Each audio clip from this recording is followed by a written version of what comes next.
Hey folks, Valentin the Mad here, and today we'll be looking at the environmental damage in Enlisted. When the terrain deformation patch first came out, I went in to check it out and my impression was that only heavy bombing by planes left any response, so I passed on covering that. I heard that is no longer the case, went in once again to check it out and yeah, it is quite impressive, so in this video we'll get into that as well as the other aspects of destruction. Alright, beginning with deformation, almost every single explosion will leave a permanent response. Yeah, that includes grenades,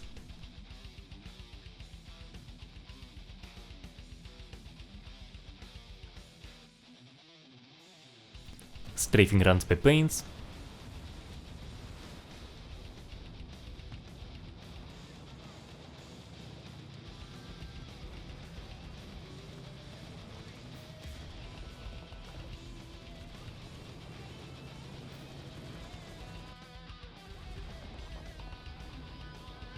and of course the big stuff as well.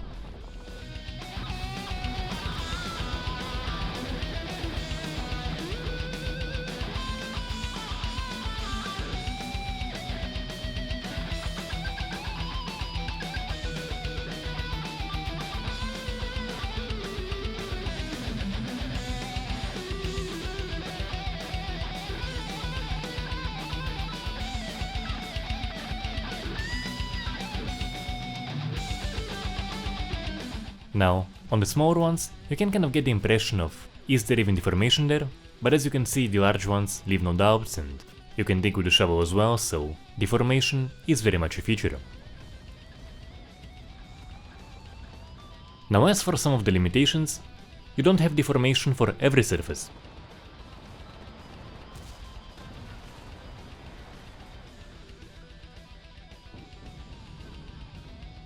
You can't dig further using explosives.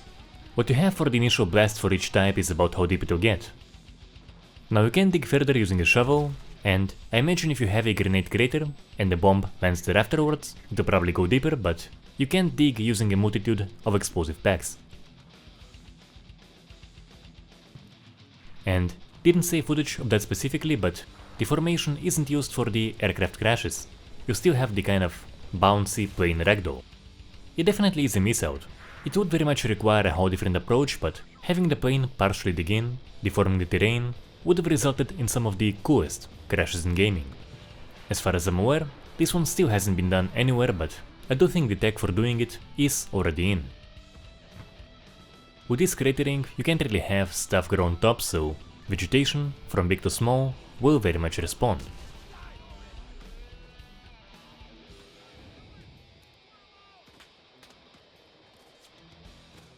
It isn't very fancy, but for the aftermath, it plays a very significant role in making it feel battle-torn.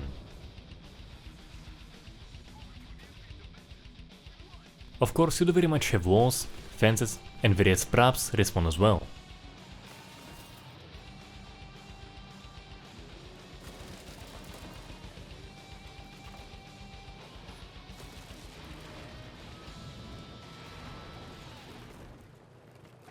The biggest limitation is the lack of building destruction. Windows, and I think doors too, are the extent of that.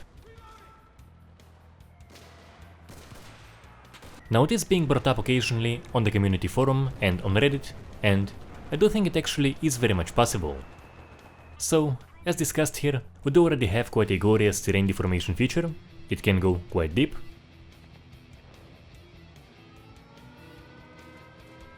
And you do actually have the vehicle racks stay and provide cover. So, if the cratering will be able to go even deeper with repeated bombing, you won't really have a free-for-all on the infantry by the vehicles. You'll have plenty of cover, and vehicles actually can get stuck in the craters. So, it will create quite a cool new dynamic. Now I do think potentially the best way to introduce it would be a new campaign where destruction is taken into account from the ground up. The buildings, how big and complex they can get, the terrain, and so on. See how the feedback will be, how the community responds to fully destructible maps, and proceed from there. In conclusion, on the question of I see it, can I blow it up, the answer will be sometimes yes, sometimes no.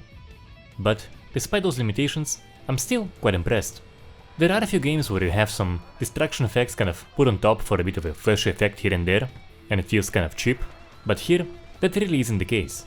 There very much is detail put into it, you can see it right away, and it really makes me wish that someday it will get taken all the way through. But in the meanwhile, it is a very cool enhancement and most definitely makes the fights feel notably more responsive. So, that is it for today. Do let me know how you feel in the comment section, and subscribe for more content coming your way soon. Until next time.